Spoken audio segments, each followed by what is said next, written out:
Hola, muy buenos días y muchas gracias por acompañarnos a todas y a todos al evento de transición energética para el bienestar social, retos de la nueva legislatura.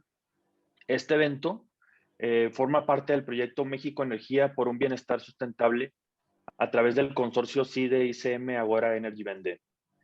Dicho proyecto tiene como objetivo establecer una estrategia sólida y políticamente atractiva de desarrollo económico basado en energías renovables, aprovechando la abundancia y calidad de estos recursos en México para establecer un plan de crecimiento verde. La presente conferencia de prensa es el cuarto evento que forma parte de una serie de eventos que tienen como propósito final socializar la importancia de la industria de la energía y la transición energética en el desarrollo económico del país. Y me gustaría darle la cordial bienvenida a nuestros panelistas, al maestro Daniel Chacón, al maestro Marco Cancino y a la maestra Beatriz Olivera. Muchísimas gracias por acompañarnos y a todos los asistentes. Muchas gracias por estar aquí presentes, ¿no?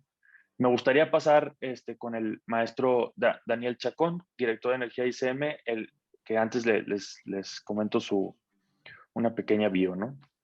Es ingeniero industrial con opción química por el Instituto Tecnológico de Chihuahua. Cuenta con 2 maestrías por el Instituto Tecnológico y de Estudios Superiores de Monterrey, una ingeniería ambiental y otra en gestión pública aplicada, de la que se graduó con honores. Es miembro fundador y director de energía de Iniciativa Climática de México, donde tiene la responsabilidad de identificar necesidades y prioridades de políticas públicas, comprender el contexto de la política climática y la información técnica relacionada con las emisiones y el potencial de mitigación en el sector energético de México. Como director de energía, ha participado en el diseño y promoción de instrumentos legales claves del sector energía, entre los que destaca la Ley de Transición Energética. Es el creador del mecanismo financiero Hogares Solares, el cual permite recanalizar el subsidio eléctrico residencial hacia la dotación de sistemas fotovoltaicos distribuidos en las viviendas, así como el concepto ejido solar, que busca la promoción económica de los ejidos mediante instalaciones solares, asegurando la compra de su energía mediante contratos con los gobiernos estatales. Es miembro y secretario del Consejo de Cambio Climático, cuya existencia está mandatada en la Ley General de Cambio Climático, y tiene la facultad de asesorar a la Comisión Secretarial de Cambio Climático. Es autor y coautor y coordinador de diversas publicaciones, reportes y artículos en materia de cambio climático, energía y electromovilidad. Muchas gracias, Daniel, por acompañarnos, y te cedemos la palabra. Gracias, Fer. Muy amable. Buenos días a mis compañeros ponentes. Buenos días a la audiencia. Eh, Me toca hablar sobre la importancia de las energías renovables en este mundo.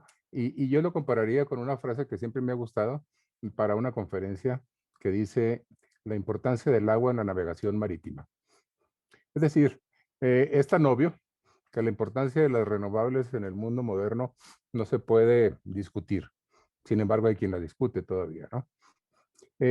El planeta, con múltiples evidencias, múltiples consensos, un tratado firmado por casi 200 naciones, está de acuerdo en que nos enfrentamos a una emergencia climática, está de acuerdo que debemos limitar el calentamiento global a 1.5 grados por, por encima de los niveles preindustriales. Está de acuerdo en que no hacerlo implica grandes riesgos para las naciones. Aquí le voy a pedir una disculpa porque traigo una tos bastante fuerte. Voy a tener que estar cortando mi presentación para poder toser. Este, el, el hecho de que todavía estemos pensando que las energías renovables es una opción denota un altísimo grado de alineamiento con intereses creados, particularmente por el lado de las energías fósiles, o una gran ignorancia de la ciencia. Las dos son pecados graves ahorita en este mundo.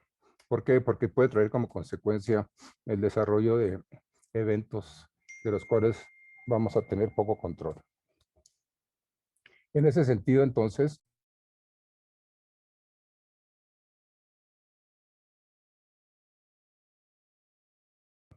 perdón, en ese sentido, entonces, no podemos, no podemos asimilar, yo diría de forma racional, a quienes cuestionan el avance de las energías renovables en base a argumentos bastante anacrónicos.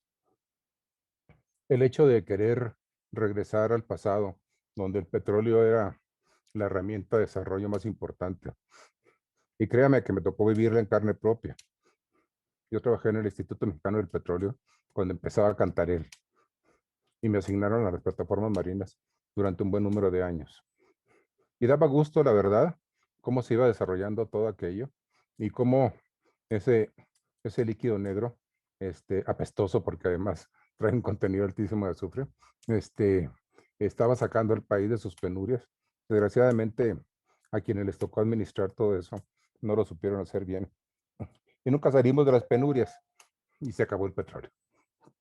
Entonces, no nos queda otra, no es opción. El mundo no puede admitir más gases de efecto invernadero. Se calcula que nos quedan menos de 12 años si seguimos quemando los combustibles fósiles al ritmo que lo hacemos ahorita. Quedan menos de 12 años para alcanzar los 1.5 grados. Y a esa cosa se le llaman tipping points, es decir, puntos de quiebre. Y son puntos de quiebre, en algunos casos, irreversibles. Por eso, el llamado desesperado de los científicos a limitar el calentamiento a 1.5 grados, porque de no hacerlo, se desatarían otros fenómenos que vienen a agravar la situación. Y el fenómeno que da mucho miedo es el desprendimiento de metano, porque con temperaturas ya de ese nivel, el metano que está guardado y que nos guardó la naturaleza durante miles, si no es que millones de años, tanto en la tundra siberiana y en las tundras canadienses, como en el fondo del mar, ese metano constituye 6 veces más la cantidad de gases de efecto invernadero que tenemos ahorita en la atmósfera ya. Es decir, si eso se suelta por efecto del incremento de la temperatura planetaria, tendremos un grave problema porque no hay modo de parar. Es una extensión tan grande, es una cantidad tan grande de ese gas que además tiene un efecto mucho mayor de calentamiento global que el del carbono mismo. Aunque dura menos en la atmósfera, los años que dure van a ser terribles. Es decir, hay una gran urgencia y los gobiernos tienen la obligación de conocerla, porque no puede empezarse en gobernar nada más un periodo, digamos, de 6 años y ahí nos vemos. Como que el planeta quede como que quien gobierna ahorita tiene la responsabilidad para los próximos 50 o 100 años. ¿Por qué? Porque las acciones de mitigación se tienen que llevar a cabo ya. No podemos esperar deshojando la margarita. ¿Lo hago o no lo hago? ¿Impulso el petróleo o no lo impulso? La respuesta es, tenemos que hacer todo lo que sea para dejar de quemar combustibles fósiles. Y así sea para México la salvación de nuestra economía, va a ser la salvación nada más unos cuantos años. Después viene la desgracia. Viene la desgracia porque el país es muy vulnerable. Estamos en medio de 2 grandes masas de agua que con su temperatura y su calentamiento empiezan a provocar fenómenos como las tormentas tropicales, los huracanes. Y luego, además de eso, la parte norte de nuestro país, que se abre territorialmente, pues no le llegan los efectos de los huracanes y sí, al contrario, sufre los efectos de las sequías. Ahorita estamos viviendo una época de sequía. Hace 2012 tuvimos otra época muy dura de sequía. Las sequías se van a seguir repitiendo y van a seguir durando más tiempo para quienes están fuera de la influencia de los huracanes. Para quienes están dentro de la influencia de los huracanes, lo que estarán viendo es la destrucción de su patrimonio, la destrucción de la obra pública que tanto cuesta realizar, la reconstrucción cada año del país, porque llegan los huracanes y nos tumban todo, y las pérdidas humanas que se tienen en esos acontecimientos. Pero además también afecta a la biodiversidad. Estamos encaminándonos a un mundo de la quinta extinción, que ya está en marcha. La quinta extinción de la naturaleza.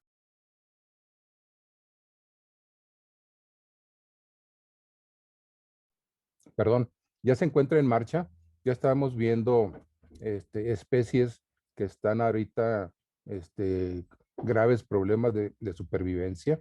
Y luego estamos viendo migración de especies particularmente de plagas que antes no veíamos en ciertas latitudes y ahora las vemos ya más comunes. Y a eso vienen enfermedades. No hay que dudar que el COVID pues, sea producto precisamente de todos estos fenómenos combinados de extinción de especies, de extinción de hábitats, porque se van perdiendo los hábitats naturales y las especies migran hacia lugares donde no deberían estar.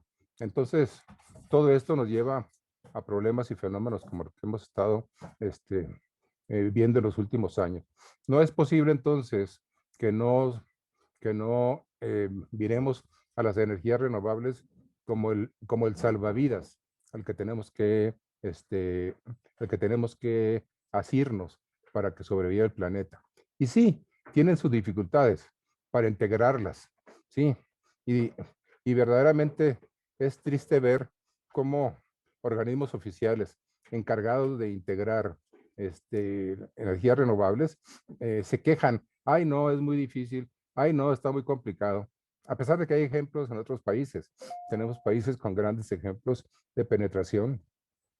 A mí me gusta mucho citar al estado de California, en Estados Unidos, cómo estos gentes han logrado ya un 30% de penetración de renovables, pero además de una manera muy transparente. Ustedes consulten una página que se llama CAISO, California Independent System Operator, CAISO. Y ustedes podrán ver ahí cómo se van integrando las renovables día con día, hora con hora, con las fósiles que aún están ahí. Y podrán ver también cómo las fósiles van disminuyendo su participación mes con mes, año con año. La meta de California es que en el 2040 van a tener 100% de renovables. Ahorita tienen 30. ¿Cómo las integran al sistema? Pues de una manera virtuosa, la verdad, echándole muchas ganas, con gran ciencia, cosa que en otros países como México no se quiere hacer. Y de ahí vienen los intentos del SENACE, de la CENER, de limitar la entrada de energías renovables diciendo que son inestables. Lo que son inestables son la voluntad y los conocimientos que se tienen para poder hacer esta transición. Entonces es muy triste ver que quienes tienen la obligación de ver al futuro, de que quienes tienen la obligación de salvaguardar el planeta y el país y el sistema eléctrico para las futuras generaciones, no están haciendo su tarea. ¿Por qué? Pues porque les da flojera. Les da flojera asumir los nuevos retos que todo esto tiene y se escudan en una bola de argumentos verdaderamente infantiles para no hacerlo. Y todo con el fin de salvaguardar el monopolio de empresas estatales, de las famosas empresas productivas del Estado, salvaguardar su monopolio para seguir teniendo privilegios. La verdad es que no tiene sentido. Van a ser recordados como una administración que no hizo lo que tenía que hacer, porque invariablemente, conforme nos vamos acercando al 2030 y al 2050, la necesidad de asumir las nuevas condiciones en la generación de energía eléctrica y en el uso de otras energías se va a hacer cada vez más urgente. Y las consideraciones de, de estos años de regresar el monopolio a la CFE o a Pemex, porque son empresas estratégicas, etcétera, etcétera, es un argumento de tan corto plazo que van a quedar, que van a quedar en la historia como unos visionarios miopes de lo que pudo haber sido. El 2050 es el año clave para llegar a cero emisiones. Estamos prácticamente en el 2030, 2020 nos quedan 30 años para hacer el cambio. Plantas que se instalen ahorita con combustibles fósiles no se van a alcanzar a pagar, no van a alcanzar a recuperar su inversión, porque para 2040 ya deberán bajar su producción, porque el mundo ya no puede aceptar más gases de efecto invernadero. Y aquí me quedo, aquí lo dejo para su reflexión. Gracias. Muchas gracias, Daniel. Gracias por los comentarios. Ahora me gustaría pasar con el maestro Marco Cancino, director general de Inteligencia Pública.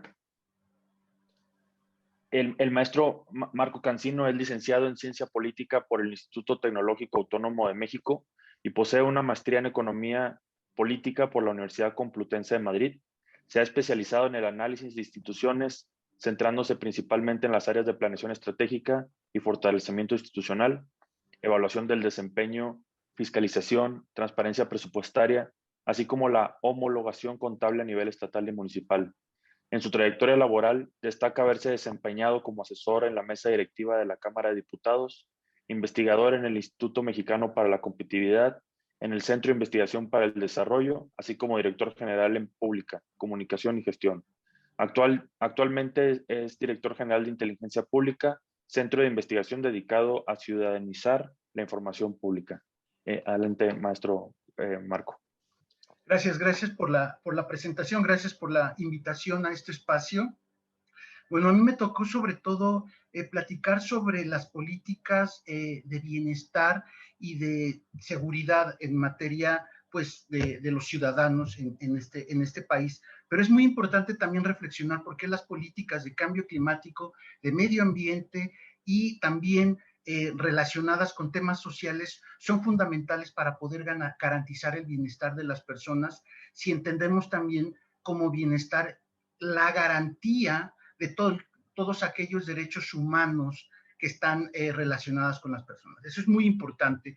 El tener acceso a la salud a partir de programas y políticas públicas de energías limpias, energías renovables, de políticas públicas enfocadas a fortalecer el medio ambiente, a protegerlo, nos ayuda y abonan directamente a garantizar, a proveer y a garantizar derechos humanos sustanciales, como el derecho a la salud y a la vida. Eso es muy importante y eso es lo que tenemos que tener en mente, tanto los ciudadanos, los especialistas, las organizaciones, los empresarios y por supuesto también las autoridades. Autoridades entendidas por un lado por el Ejecutivo Federal, los gobiernos estatales, pero también el Congreso Nacional y también los congresos locales. La tarea tanto del Ejecutivo como del Legislativo tendrán que estar orientadas para facilitar el andamiaje institucional para el desarrollo de políticas públicas que favorezcan la proliferación de programas y proyectos encaminados a fortalecer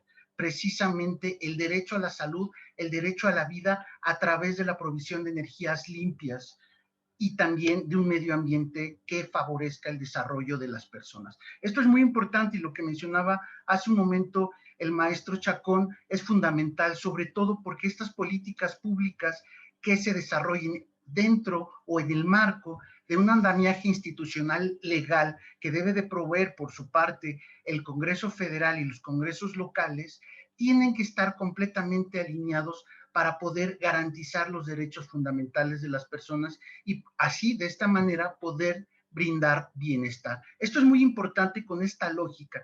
Por un lado tenemos a los congresos, el Congreso Federal y el Congreso Local, que se renuevan los congresos locales en muchas de las entidades del país.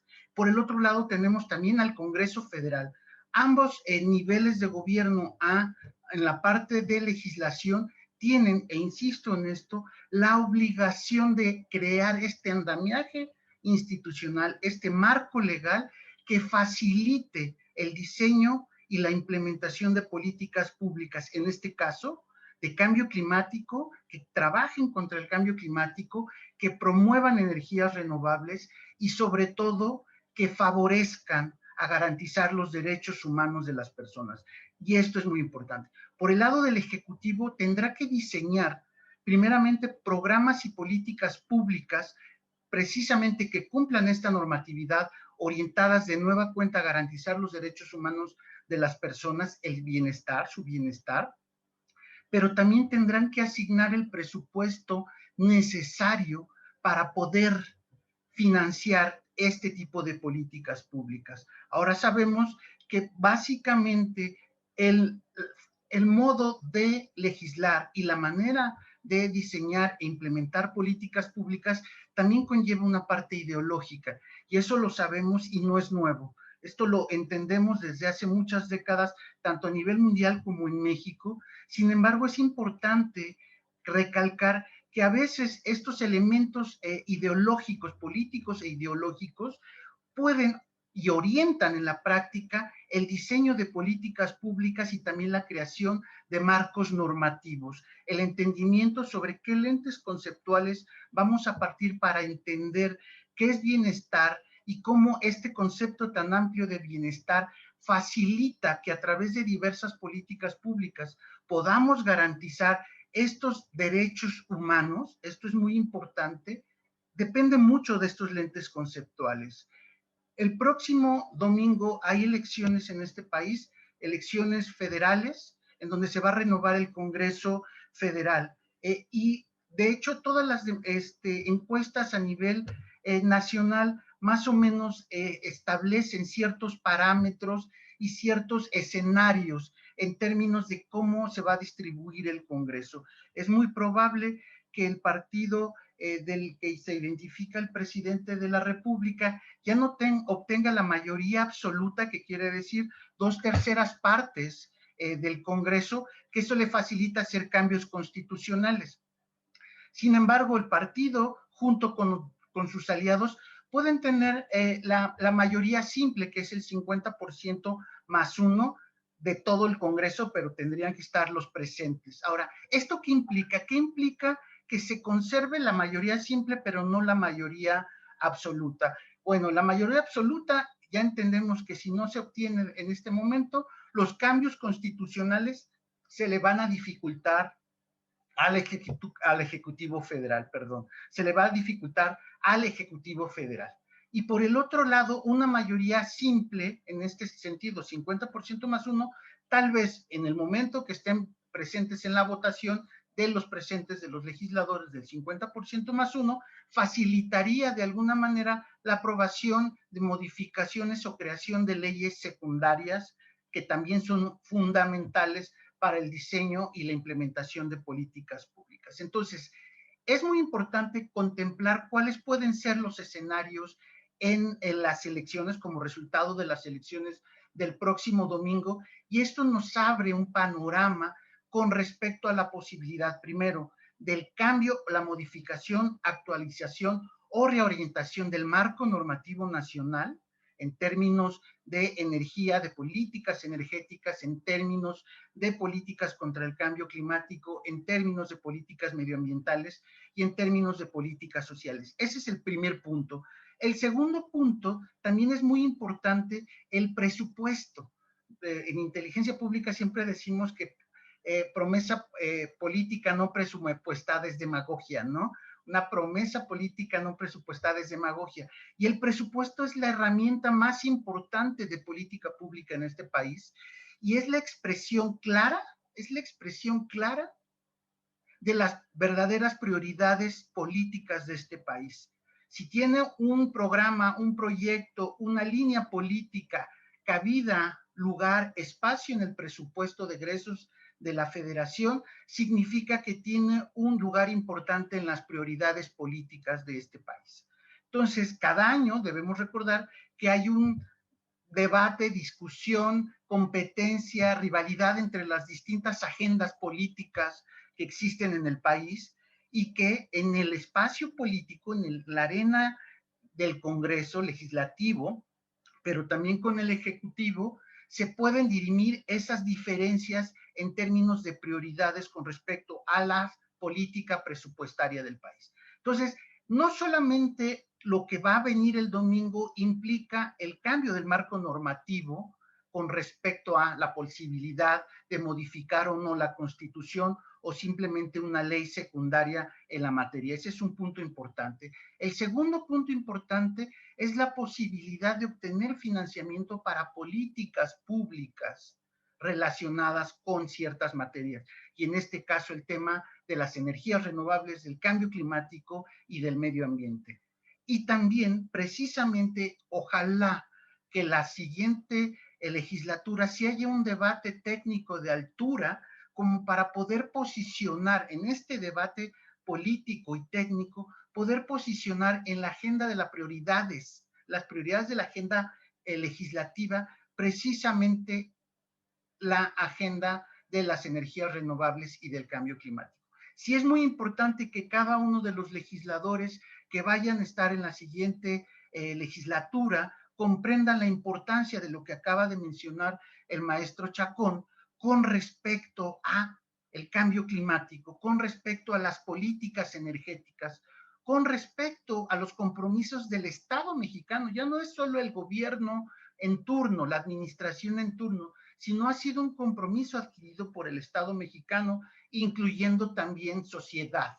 No solamente es el gobierno, el Estado mexicano comprende también por la sociedad. Y es responsabilidad de la sociedad, del sector académico, de la sociedad civil organizada, del sector empresarial, inclusive de los medios de comunicación. Es fundamental poder llamar la voz, llamar la atención sobre la importancia de este tipo de programas y de políticas públicas y su impacto en la calidad de vida, en el bienestar de las personas, y cómo este bienestar está relacionada con sus derechos humanos. En la medida que haya políticas públicas que beneficien o que privilegien el uso de energías no renovables, hay una relación inversa con la calidad de vida y el bienestar de las personas, con respecto, en este caso, de la vulneración del derecho a la salud y el derecho a la vida. Por eso es muy importante que al momento de diseñar primero el marco normativo en el Congreso, donde se definan prioridades, programas, proyectos estratégicos y que se puedan de alguna manera representar en un marco normativo, haya un vínculo directo con las necesidades reales de la sociedad.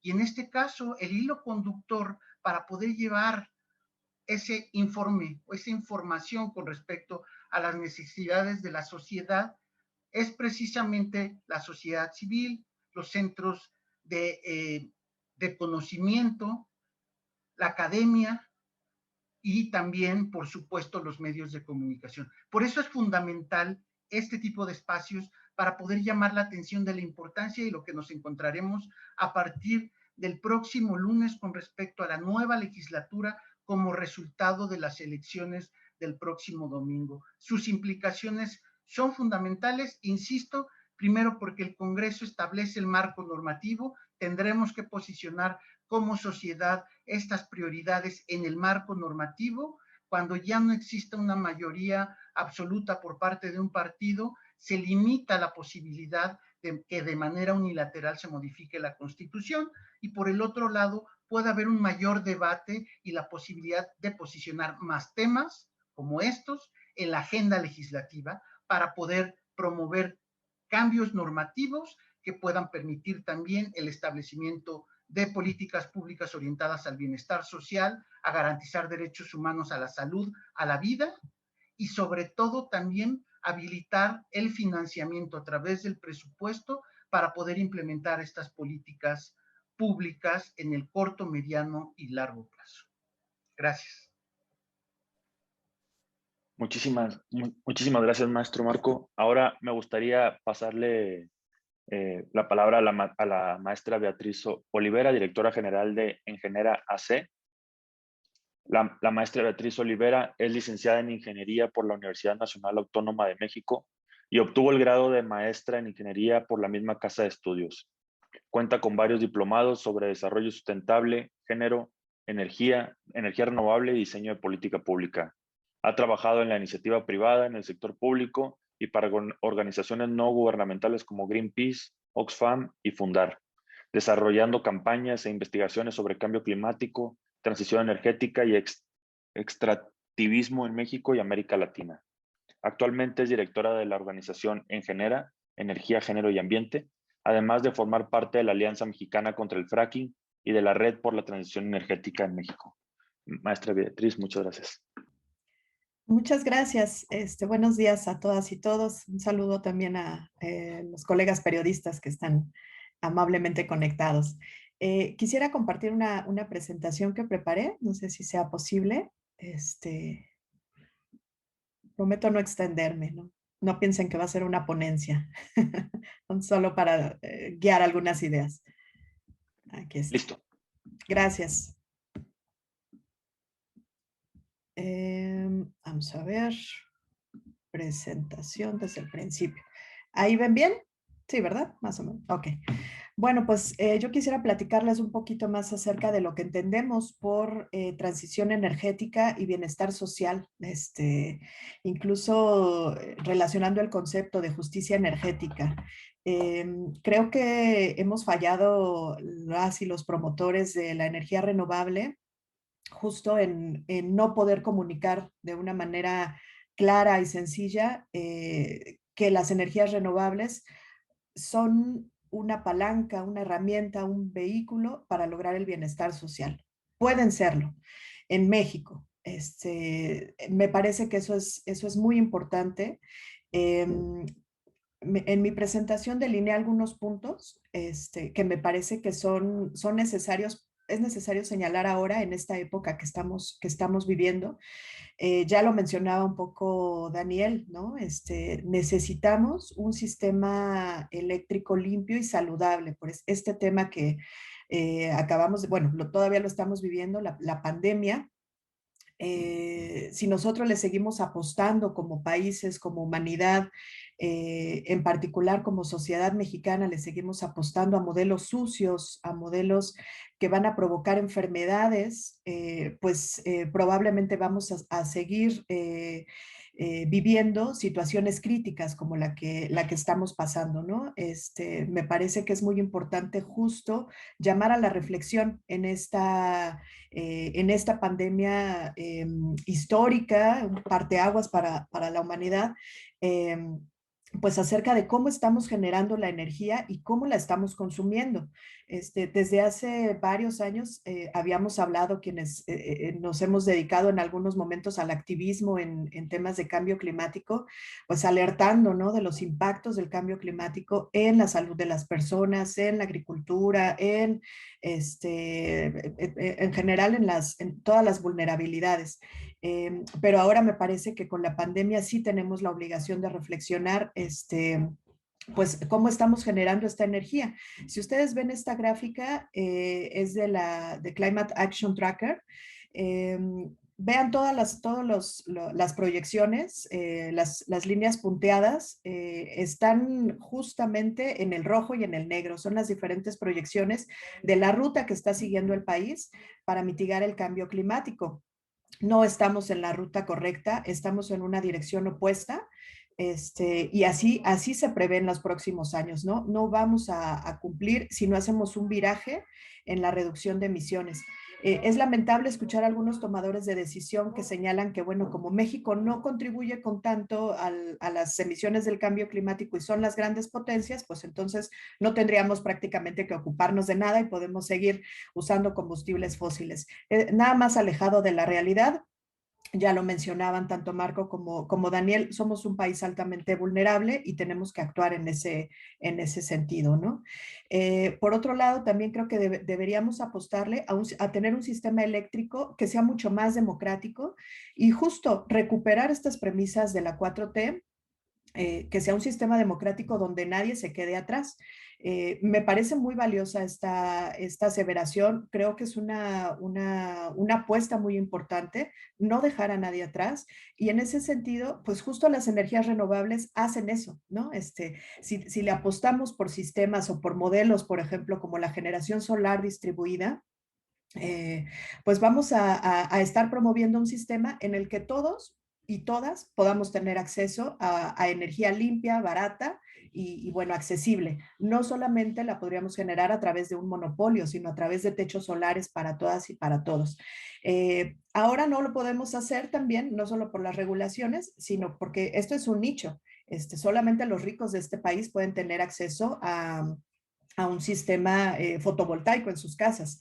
Díganme ustedes si no sería cumplir esta premisa de no dejar a nadie atrás, el hecho de dotar de techos solares a comunidades en la periferia del país, a zonas pues sí, marginadas, comunidades rurales, etcétera, ¿no?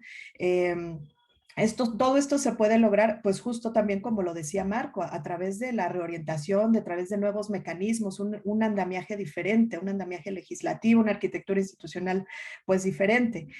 Yo aquí les puse algunas propuestas, ¿no? Se pueden reorientar subsidios en el marco de pues las nuevas discusiones que vengan en este sentido, implementar programas para financiar en particular este tipo de tecnologías, reorientar las partidas presupuestales que cae totalmente en el poder en la Cámara de Diputados, o bien echar mano pues de los fondos que todavía persistan, ¿no? Después del recorte que se hizo a fideicomisos.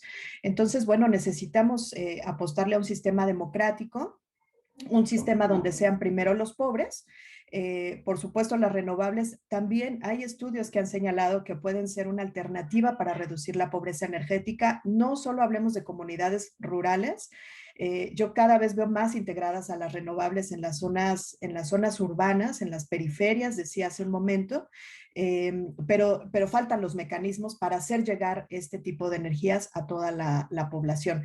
La cooperación técnica alemana incluso ha señalado que pueden ser una fuente muy importante de empleos, la IRENA también, ¿no? La Agencia Internacional de Energía Renovable, pero en particular los números de la cooperación técnica alemana son fabulosos. Ellos dicen que para el 2024 se podrían se podrían alcanzar hasta 322,000 años de trabajo y puestos de energía renovable en este tipo de, fomentando las fuentes de energía renovable, ¿no?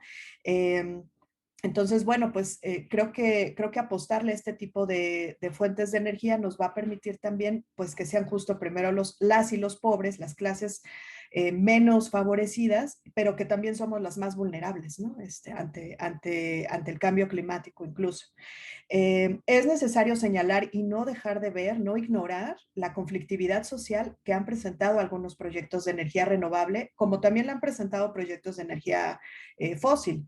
También hay que decirlo. Sin embargo, sí considero que apostarle a un sistema eléctrico sin conflictividad social, que de verdad se resuelvan estos conflictos, pues también puede ser un factor muy importante para promover una transición energética con justicia y con bienestar social.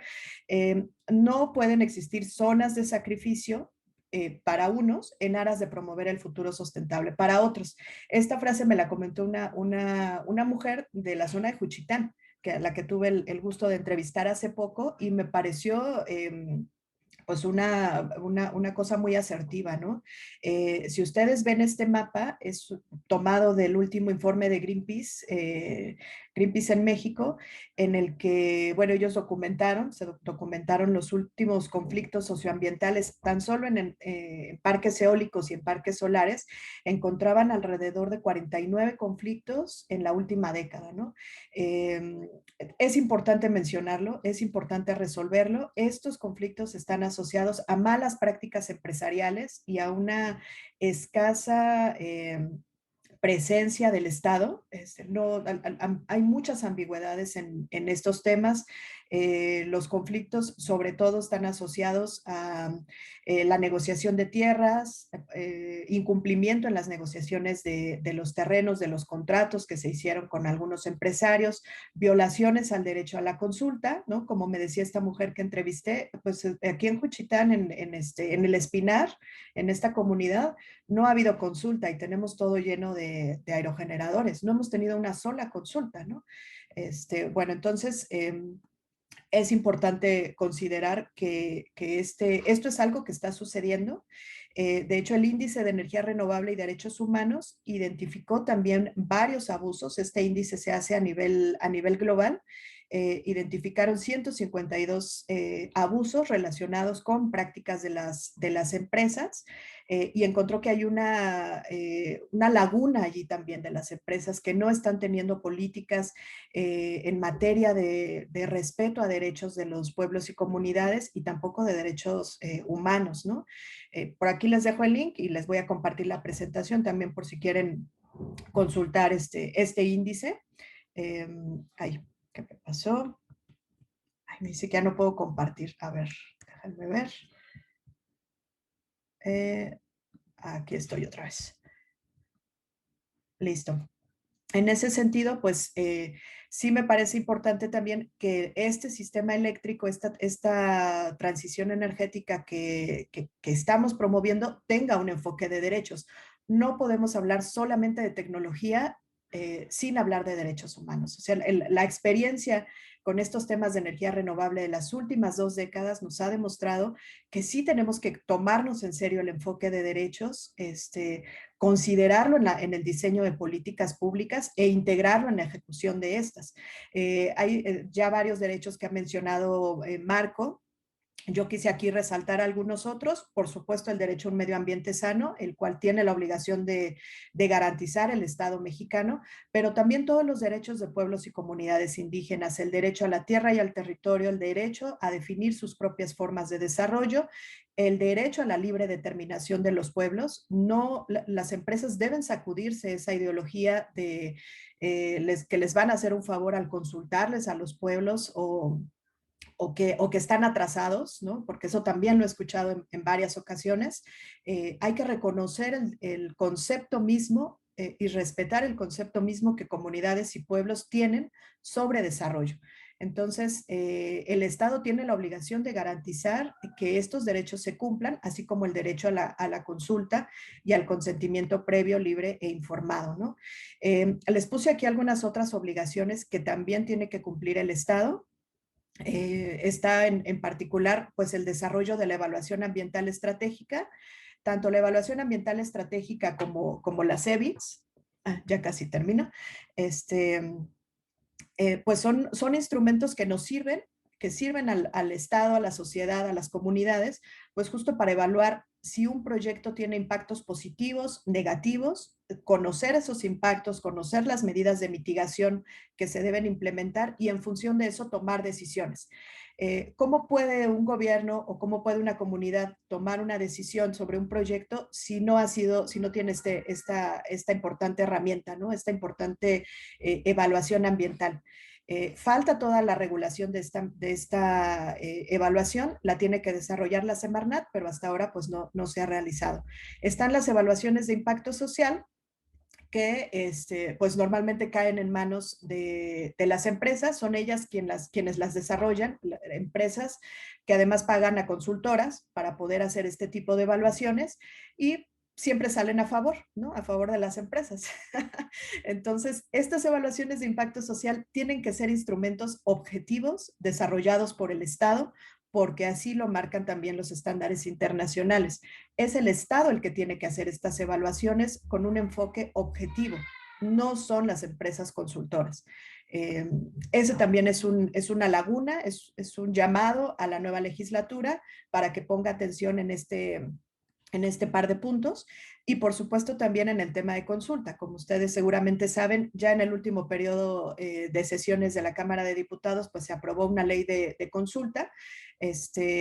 Hay todavía algunas lagunas en esta ley, sin embargo, lo que marcan también los estándares, pues es que debe realizarse pues una consulta que sea previa, libre, informada, culturalmente adecuada, y que sea encaminada a lograr el consentimiento de los pueblos, ¿no? Importa el resultado de las consultas, no se trata solamente de realizarlas, sino de que haya un verdadero respeto a la libre determinación de los pueblos. En ese sentido, pues ya finalizo con 3 recomendaciones para avanzar en la transición energética con justicia. Uno, pues que el Estado debe respetar los compromisos internacionales de acuerdos que ya se han firmado. Está el Acuerdo de París, pero también está el recientemente firmado Acuerdo de Escazú sobre acceso a la información, participación y justicia en temas ambientales. No son letra muerta, son obligaciones que el Estado tiene, así como la garantía de promover el derecho a un medio ambiente sano, ¿no? Por otro lado, pues esto que les comentaba y en lo que hice mucho énfasis, en que la transición energética no puede darse sin un clima de respeto y garantía al cumplimiento de los derechos de pueblos indígenas, y la falta de este cumplimiento en parte es lo que ha provocado conflictos socioambientales. Y finalmente, pues es un llamado también para las empresas que deben tomarse en serio el tema de los derechos humanos, deben respetar, en particular, incorporar estos enfoques de derechos en sus políticas al interior de sus ejes de trabajo, así como los inversionistas y los financiadores, ¿no? Deben hacer explícitas sus políticas en materia de derechos. Y bueno, finalmente, pues es un llamado también a la nueva legislatura. Hay que promover la transición energética más allá de ideologías, por todo lo anteriormente expuesto. Y pues hay bastantes áreas de oportunidad, ¿no? Como les comentaba, en las evaluaciones de impacto social, en las evaluaciones estratégicas, incorporar este enfoque en las políticas y bueno, pues tenemos que avanzar hacia allá. Muchas gracias.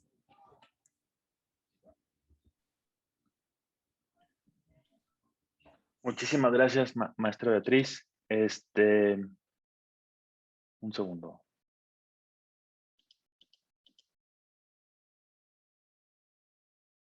Ahora me gustaría pasar a la sección de preguntas y respuestas, donde, como pueden ver en el panel de abajo de la pantalla, hay una sección que justo se llama preguntas y respuestas, donde les agradecería mucho que nos pudieran ir compartiendo sus preguntas para podérselas pasar a los panelistas.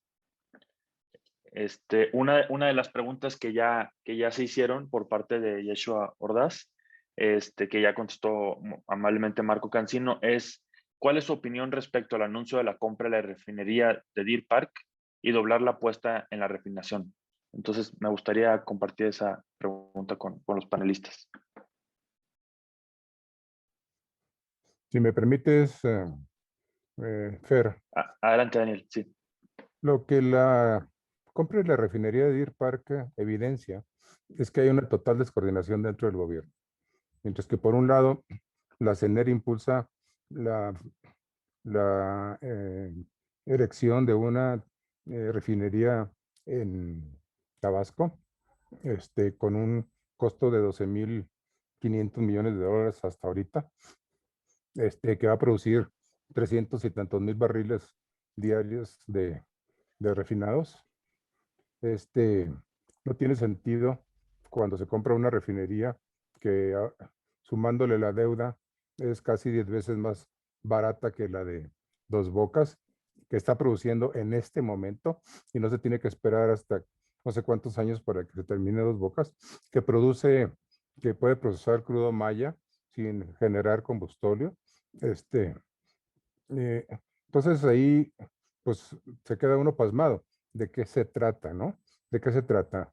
Y eso es lo que evidencia que Pemex, por un lado, compra esta refinería y CENER, por otro lado, está construyendo pues algo que pudiera convertirse incluso en elefante blanco. ¿Y cuál es el riesgo, por ejemplo, de Dos Bocas? Pues de que en buena medida el combustóleo se quede en México. Se dice que Dos Bocas tiene una planta coquizadora, es decir, el combustóleo con alto contenido de azufre se procesa y se convierte en carbón sólido. Pero las coquizadoras son plantas difíciles de operar, requieren muchísimo mantenimiento y todavía faltan años para saber si va a funcionar o no. Entonces, aquí esa contradicción nos pone a dudar mucho ¿y qué va a pasar con las otras 6 refinerías que se encuentran en mal estado, que requieren grandes inversiones porque ya tienen más de 30 años, 50, 60 años operando y que han estado, pues por así decirlo, en un estado de deterioro constante, que es muy difícil de levantar? 3 de ellas supuestamente tienen capacidad para manejar crudo maya, pero los resultados son que ahorita tenemos el riesgo de producir 500,000 barriles diarios de combustóleo con un 4% de azufre que se quemaría porque no tiene otro destino en las plantas generadoras de CFE, con un gran impacto en la salud de la gente. Sí, ahí es donde yo tengo algunas dudas sobre la actividad de los social de de nuestras instituciones hermanas, las fundaciones o las ONGs que ahorita son muy activas en la parte de justicia social. Esas poblaciones han estado abandonadas prácticamente sin ningún activismo social durante 30 o 40 años. Mucha gente ha muerto por los efectos de las refinerías y de las plantas térmicas y nunca se ha levantado la voz. Me gustaría mucho ver a nuestras ONGs trabajando en esos campos. Y bueno, todas estas consideraciones dejan muchas dudas sobre una congruencia en una política petrolera racional, que además no toma en cuenta para nada el cambio climático. La de refinería de Deer Park se vendió por parte de Shell, porque Shell está ahorita disminuyendo su huella de carbono. Ya lleva 4 plantas vendidas para alejarse de los combustibles fósiles, mientras que en México nos acercamos a los más combustibles fósiles comprando, vamos a poner entre comillas, la chatarra que están dejando las grandes petroleras para convertirse en industria de energía limpia. Ahí le paro. Gracias. Muchas gracias, Daniel. No sé si quisieran agregar algún comentario los panelistas.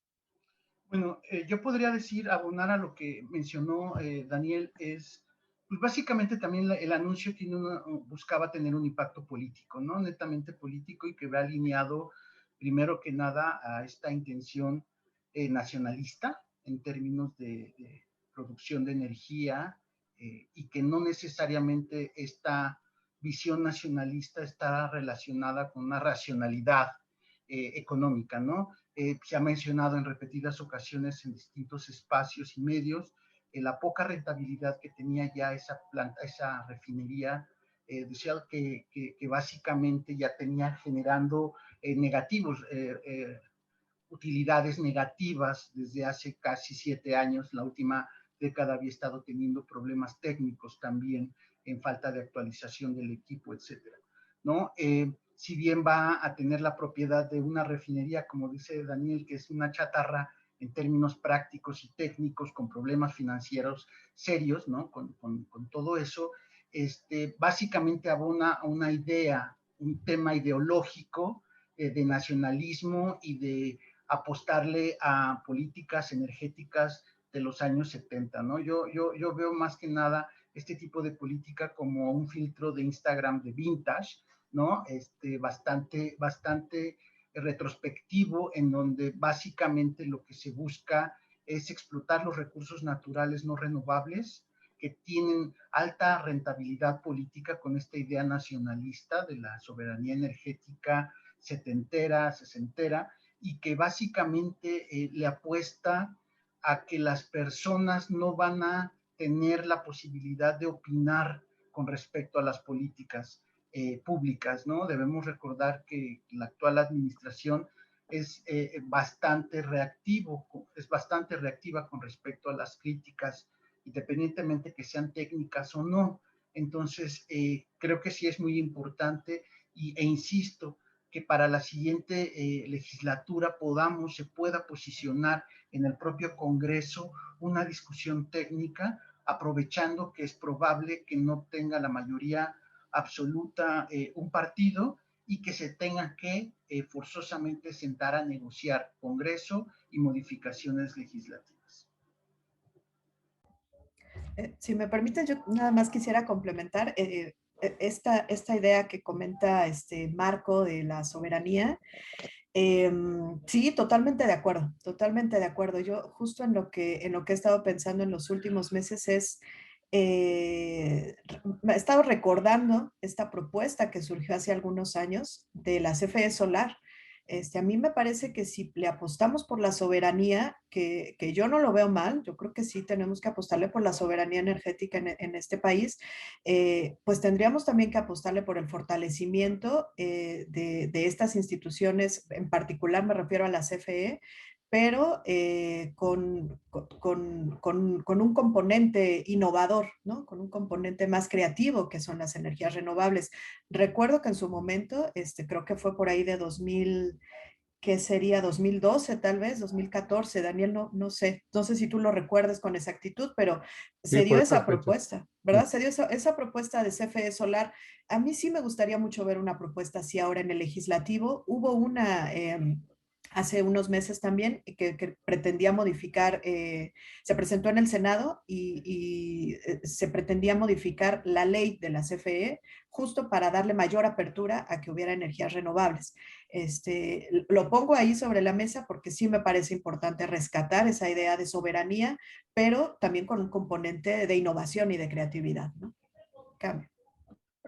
Ahí sí quisiera yo comentar que el tema de soberanía con Deer Park no aplica.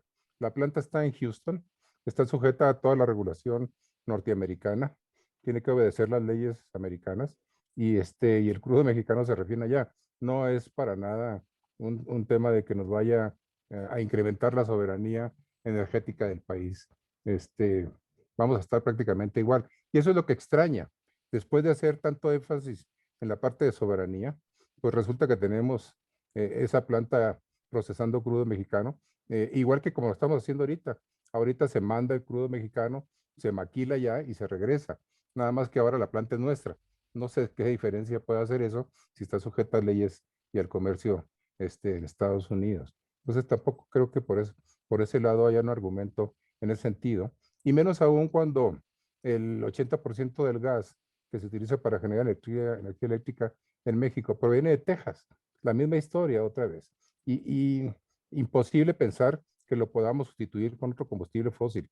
No hay suficiente combustible para sustituir un gas que viene en esas cantidades tan inmensas, pero además a precios tan bajos, ¿sí? Entonces, el tema de soberanía es un tema muy relativo, ¿sí?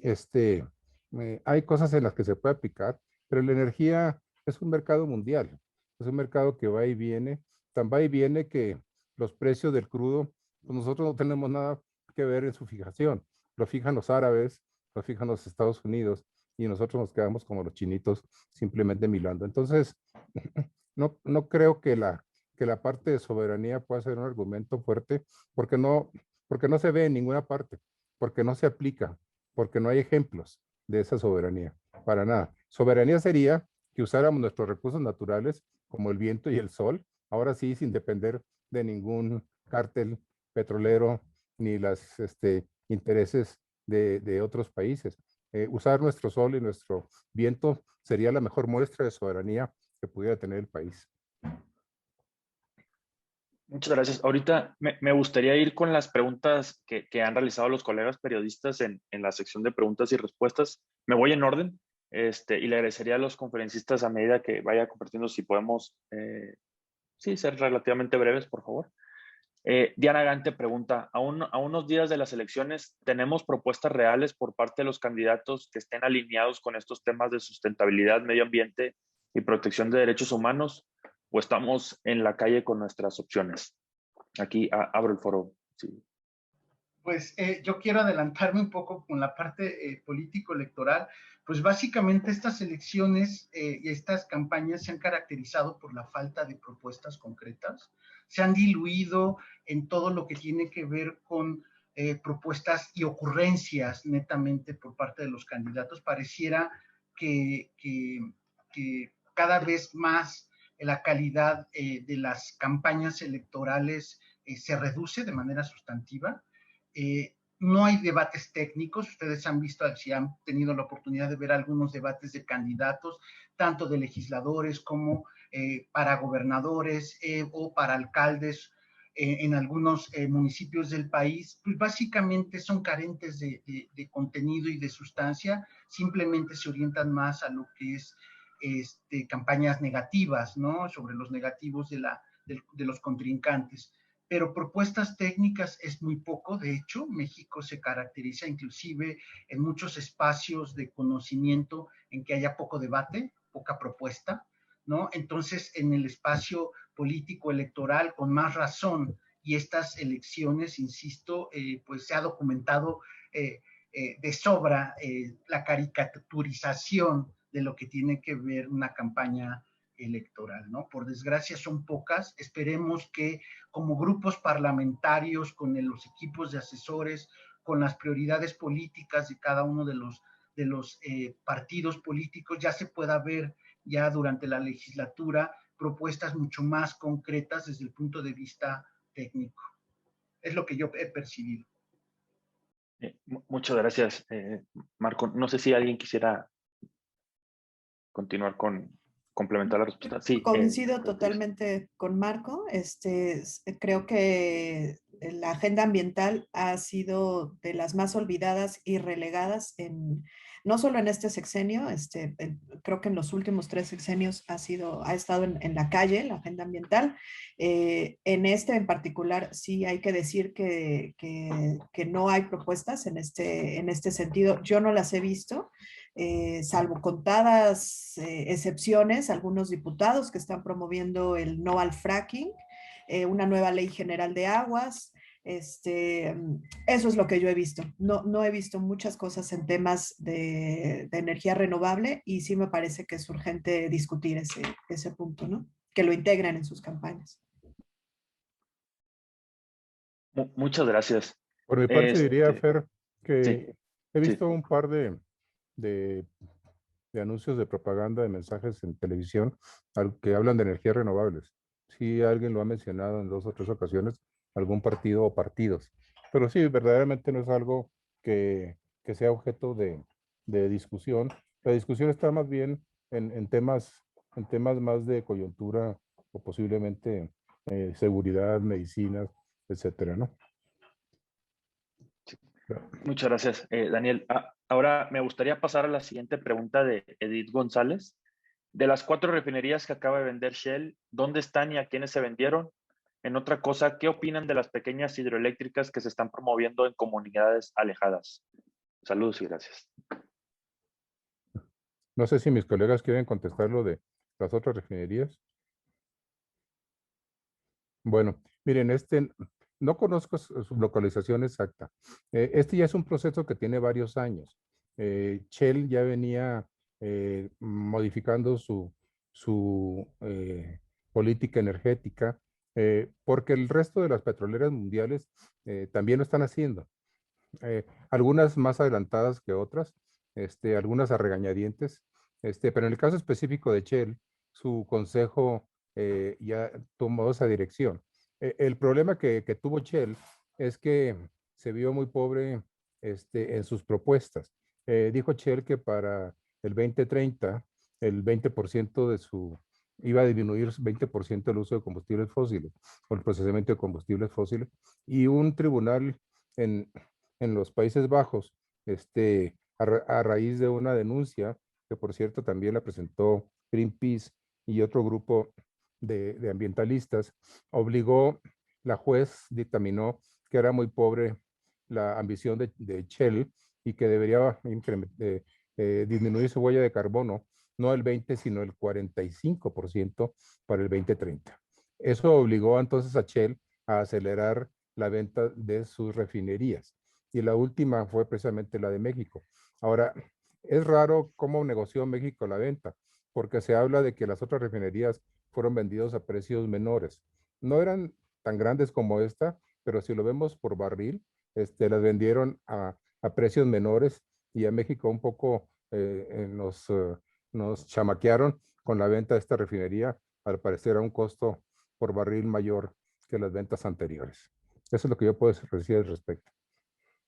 Había otra pregunta, ¿verdad, Fer? Sí, ¿qué opinan de las pequeñas hidroeléctricas que se están promoviendo en comunidades alejadas? Sí, por todos lados, eso es lo mejor que se puede hacer.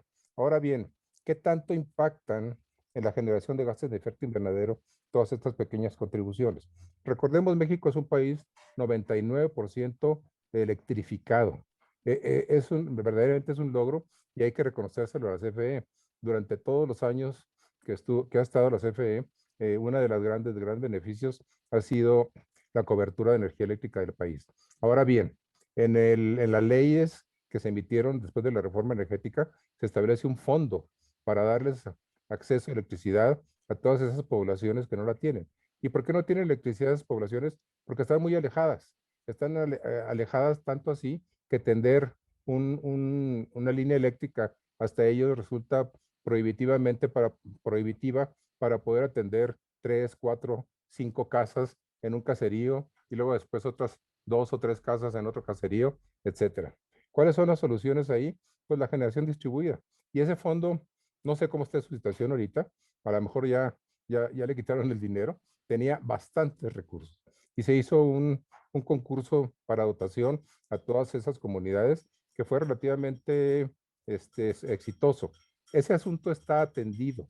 No es un asunto por el que tengamos que salir a marchar al Zócalo.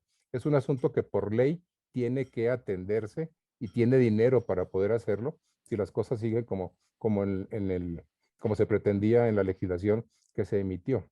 El problema de México no es tanto esa pequeña fracción que no tiene electricidad.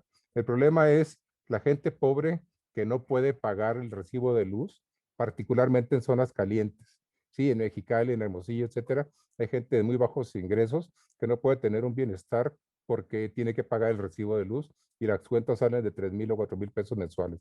Ese es el problema, no tanto de dotación, sino de suficiencia económica para poder pagar estos recibos. Ahora bien, eso se solucionaría con techos solares, pero no se quiere poner por varias razones que no voy a decir, que no voy a repetir aquí. No se quiere hacer este despliegue nacional de techos solares que quitarían muchos de estos problemas de pobreza energética. Y aquí me callo.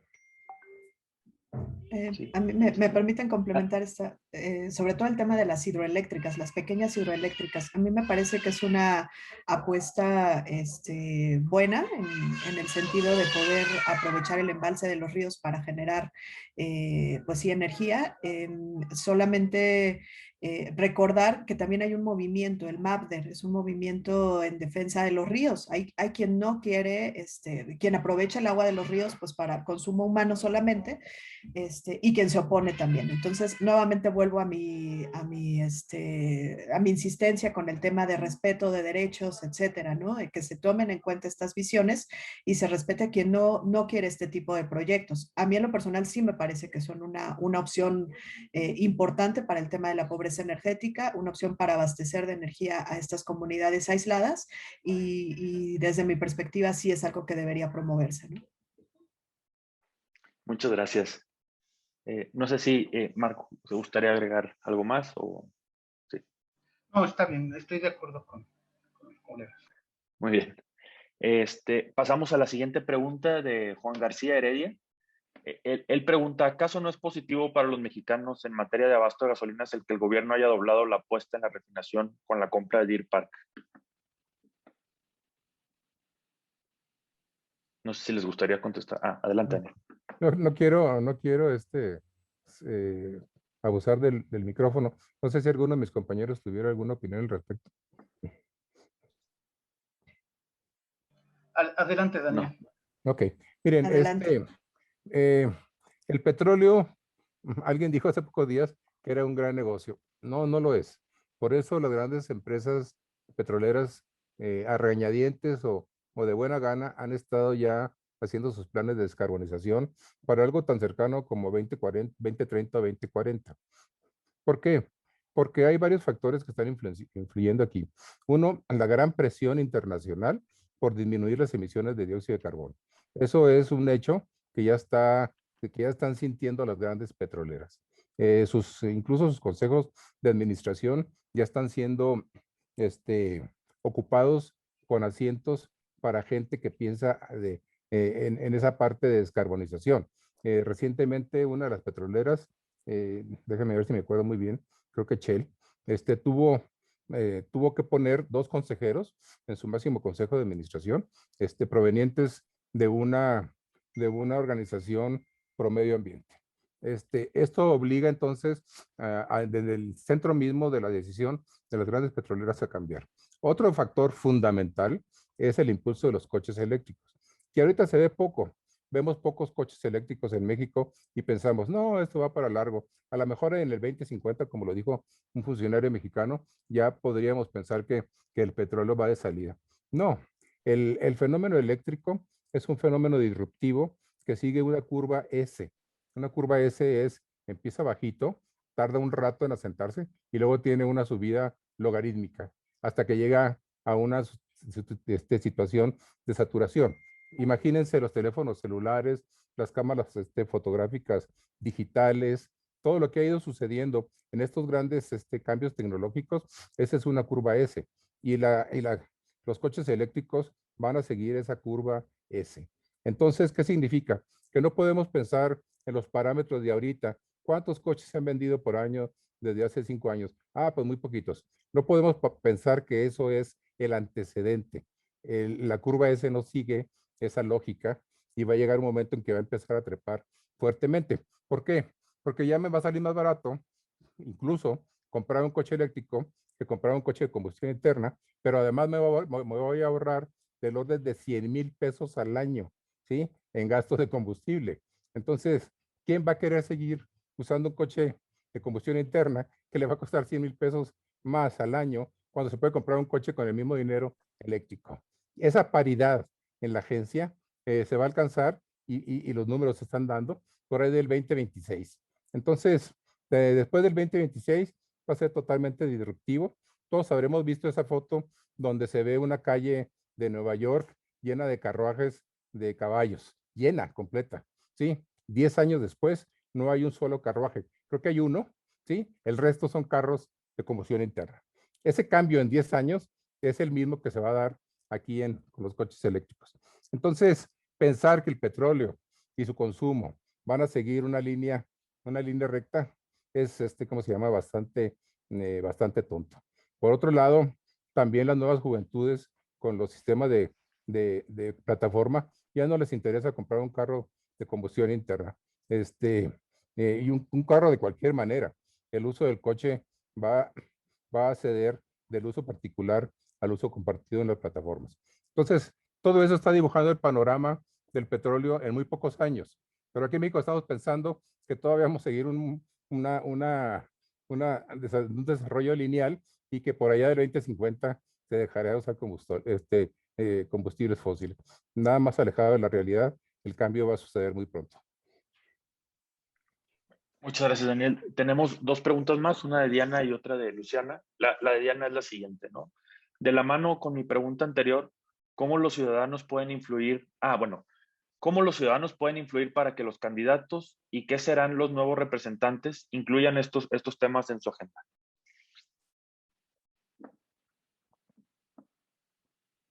Si quieres respondo, Marco. Bueno, por supuesto se puede influir desde el voto. Pero a mí me parece que hay una parte estratégica una vez que ya haya una nueva legislatura, que es la presentación o la elaboración de las agendas legislativas. Creo que ahí es un punto importante en el cual los ciudadanos más o menos organizados, creo yo, no tanto los de a pie, porque es difícil que te escuchen, pues puedan tratar de tener algún tipo de influencia en las agendas las agendas legislativas por grupo parlamentario, ¿no? Se supone que en estas agendas es donde se plasma todo el trabajo legislativo. Entonces me parece que ese es un punto donde se puede ejercer cierta influencia.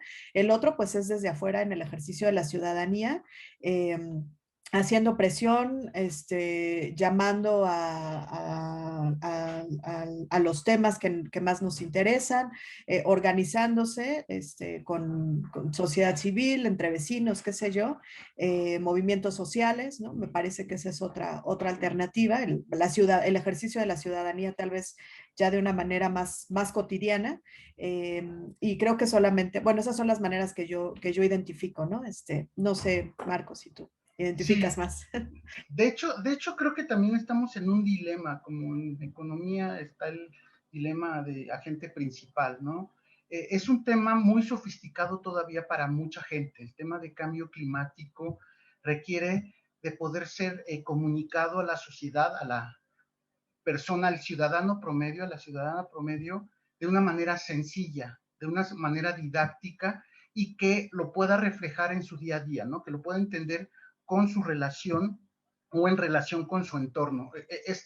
Creo que importante, y aquí lo mencionabas tú en tu presentación, creo que también como grupos sociales, sociedad civil organizada, espacios de conocimiento, de creación de conocimiento, las universidades, inclusive los medios de comunicación, todos en conjunto somos corresponsables en que no hemos transmitido de manera asertiva y de una manera muy sencilla lo que es el cambio climático, sus implicaciones en nuestro bienestar, en nuestra calidad de vida y cómo erosiona el cambio climático nuestros derechos humanos en todas las modalidades, en todos los tipos de derechos humanos, directa o indirectamente. Entonces, creo que el primer punto es que debemos de generar conocimiento al alcance, democratizar la comunicación y la información para que más personas puedan comprender, entender lo que es el cambio climático y cómo afecta su bienestar y sus derechos humanos. Creo que ese es el primer punto, porque el segundo punto es, una vez las personas sensibilizadas con conocimiento concreto de la temática, las implicaciones que tienen sobre su vida, su calidad de vida y sus derechos humanos, empezarán a exigir a los legisladores, a los políticos, decisiones diferentes, ¿no? Decía Einstein que locura es hacer 1000 veces las mismas cosas esperando resultados distintos. Si todos nosotros estamos comunicándole a la sociedad de una manera muy sofisticada, es muy probable que se haya generado una barrera de comunicación y que no esté llegando el mensaje claro. Lo entendemos mucho y un ejemplo muy sencillo y algo similar es que los gobiernos todavía y los legisladores y los candidatos siguen prometiendo segundos pisos, infraestructura que beneficia el uso de vehículos unipersonales, etcétera, ¿no? ¿Y por qué lo siguen ofreciendo? ¿Por qué lo siguen prometiendo? Porque la gente sigue premiando ese tipo de políticas públicas, las sigue pidiendo.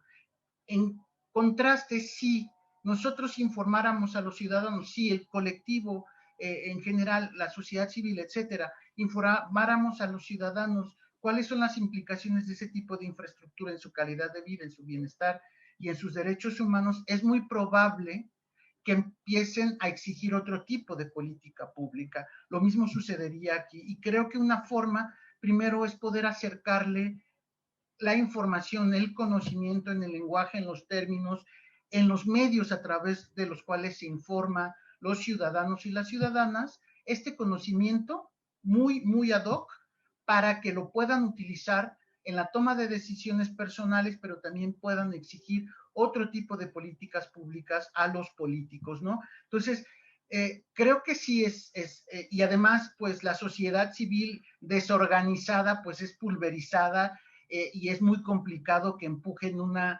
agenda al unísono, y por eso la sociedad civil organizada tiene una responsabilidad social importante, porque si bien no es electa de manera democrática, representa a veces intereses específicos, sí es el catalizador de ciertas demandas sociales. Entonces, si ahorita nosotros somos los que podemos tener contacto con las autoridades, tendremos que hacer presión política para el cambio de agenda, pero también hacia el otro lado, como mencionó en su presentación Beatriz, es importante que también generemos una estrategia de comunicación para poder realmente democratizar esta información, para que los ciudadanos puedan también ejercer presión, ya sea a través de las urnas, ya sea a través de organizaciones vecinales o comunitarias, o como individuos a través de manifestaciones masivas, exigir un cambio de política pública.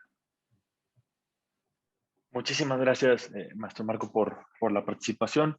No sé, Luciana, si sigas teniendo dudas, te permito la palabra. No sé si... ¿No? Ok. Ok. Bueno, tenemos me gustaría terminar con esta última pregunta de Nayeli para pasar a las palabras finales. Sobre el tema de autos eléctricos, si bien en algunos países ya hay una meta para electrificar su parque vehicular, las armadoras aseguran que en México no hay infraestructura para traer esa tecnología y por eso la venta de estas unidades aún es marginal. ¿Qué se necesita en México para que se desarrolle ese mercado? Tomando en cuenta el contexto de México, ¿cuándo veremos una explosión o desarrollo ya definido del mercado de autos eléctricos? ¿Llegaremos tarde a esa tendencia? Y bueno, tiene otra pregunta que, ¿cómo quedará Pemex en comparación al resto de las petroleras internacionales que están buscando convertirse en empresas de energía? ¿Le convendría a Pemex o sería ideal que también busque integrarse a esa tendencia, es decir, invertir en energías renovables o proyectos limpios? Si me permites, Fer, Sí, adelante, Daniel. en el caso de los coches eléctricos, lo que México necesita es una política industrial de coches eléctricos asequibles.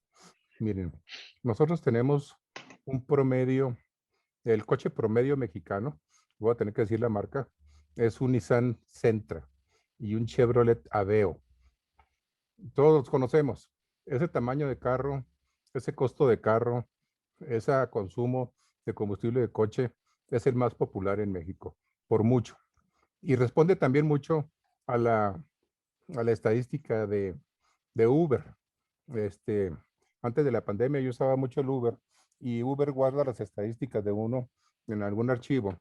Lo pude accesar y eso me dio valores muy parecidos a los de México, a los del país que reporta el INEGI. Si nosotros logramos que esa gama de vehículos se haga eléctrico, seguro que la gente los va a comprar. Número uno. Número dos, y esa política industrial debería estar impulsándole el gobierno y no lo está haciendo. La meta de México era como un 3% de vehículos nuevos en 2030 sean eléctricos. 3%. Ahorita ya en Noruega anda como en el 50% de vehículos nuevos eléctricos. Entonces, ese sería uno de los factores que impulsarían que los coches eléctricos en México pudieran desarrollarse. Un coche asequible, eléctrico, que sustituya los que la gente puede comprar ahorita. Y la otra pregunta, Fer, recuérdamela. Sí, era sobre si Pemex debería de incursionar a convertirse a una empresa de energía, a una empresa que se dedique a la inversión de energías renovables. Me tocó dirigir una tesis en Flaxo, que precisamente era sobre ese tema. ¿Cómo comparamos a Pemex en la parte de cambio climático con el resto de las petroleras? Bueno, Pemex estaba al último de las grandes petroleras. Pemex no tenía una política de cambio climático. Y las otras petroleras ya están haciendo los cambios. Entonces, sí, alguien dijo, vamos a llegar tarde. Seguramente que sí, mientras no se cambie el paradigma. Y parece que no se va a cambiar. Entonces, creo que tenemos el peor de los mundos. Beatriz, Marco, no sé si les gustaría agregar sobre esta pregunta o ya empezar con sus comentarios finales.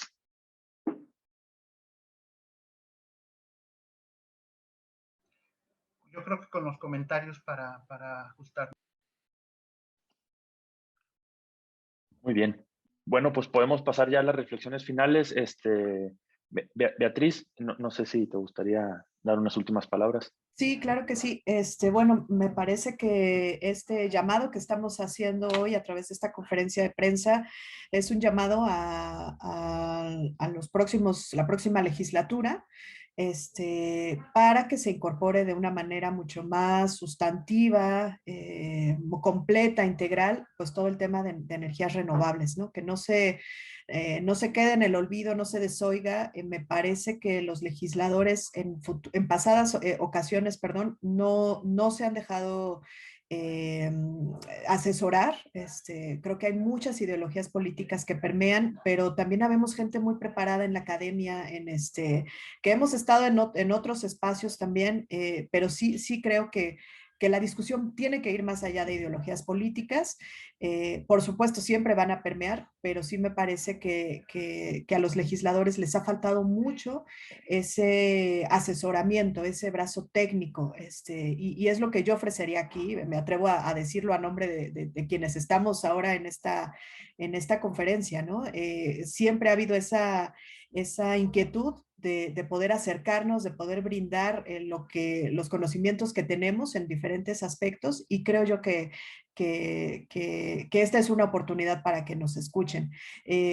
También considerar el importante tema de los derechos, que ya comentaba en mi presentación. Normalmente queda relegado, queda marginado, pero ya vimos que no considerar un enfoque de derechos en política pública puede traer consecuencias como la severa conflictividad social.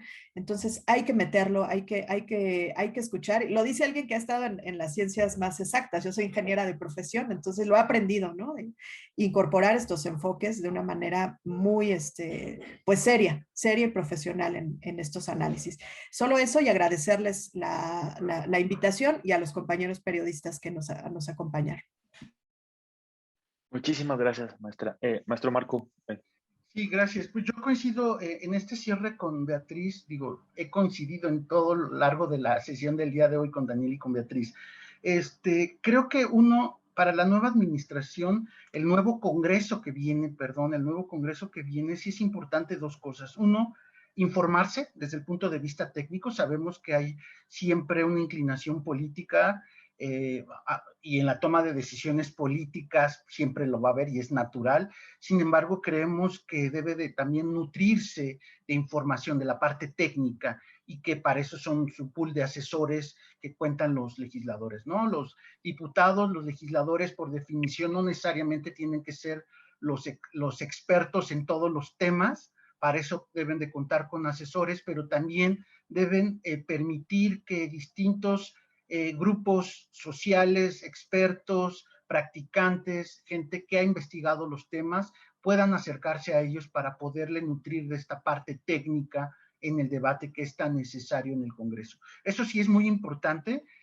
La otra que es importante, sí, insisto, en que todavía como sociedad le debemos, y actores sociales, todavía le debemos un poco más a los ciudadanos en términos de poder comunicar de manera mucho más democrática esta información. Sí es muy importante eso porque en la medida que trabajemos también en comunicar lo que es cambio climático, medio ambiente, todas sus implicaciones en términos de salud, de derechos, de lo que mencionaba también Beatriz, en la medida que las personas conozcan, se sensibilicen sobre estos temas, van a empezar a exigir cosas distintas, ¿no? Precisamente este cambio de paradigma, como mencionaba hace un momento Daniel, ¿no? Presionar a que haya un cambio de paradigma y que las políticas públicas cambien, no solamente en el discurso, sino cambien en esencia, ¿no? Se traduzcan en acciones y en presupuesto muy, muy concreto. Entonces tenemos dos temas importantes, creo que a través de ustedes, los medios de comunicación,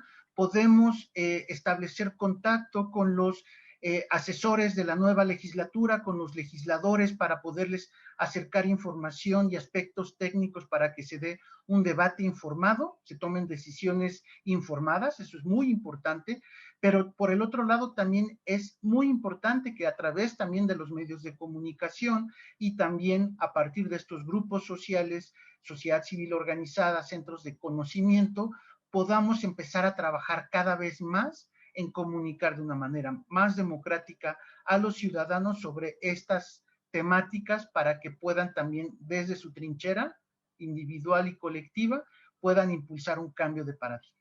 Gracias por la invitación. Muchas gracias. Daniel, ¿algún mensaje final? Pues nada más que agradecer a nuestros ponentes y agradecer a los miembros de los medios de comunicación que atendieron nuestro llamado el día de hoy. La verdad, ustedes los comunicólogos son uno de los ingredientes fundamentales en el cambio de paradigma. Dependemos mucho de ustedes. Es mucho lo que está en juego. Es muy poquito tiempo el que tenemos para hacer los cambios. No podemos entretenernos en discusiones baladíes. Esto tiene que ya implementarse y no está pasando. En el caso específico de México, tristemente, vamos para atrás en lugar de ir para adelante. O sea, no solamente no vamos a cumplir con París y con las metas internas, sino que vamos a regresarnos de lo que ya habíamos ganado. Entonces, es fundamental que ustedes ayuden en este cambio. Van a ser uno de los factores que van a determinar si avanzamos hacia una sustentabilidad climática o nos vamos hundiendo en un sistema global que cada vez va a presentar mayores retos, que va a impedir el crecimiento económico y de todos los órdenes, y que a mis nietas les va a impedir tener un mundo vivible, y a los hijos de ustedes también. Entonces, es mucho lo que hay en juego, es difícil verlo, no está tan fácil para nosotros ver lo que viene encima si no atendemos este tema, pero se los juro, esto es muy complicado, muy preocupante.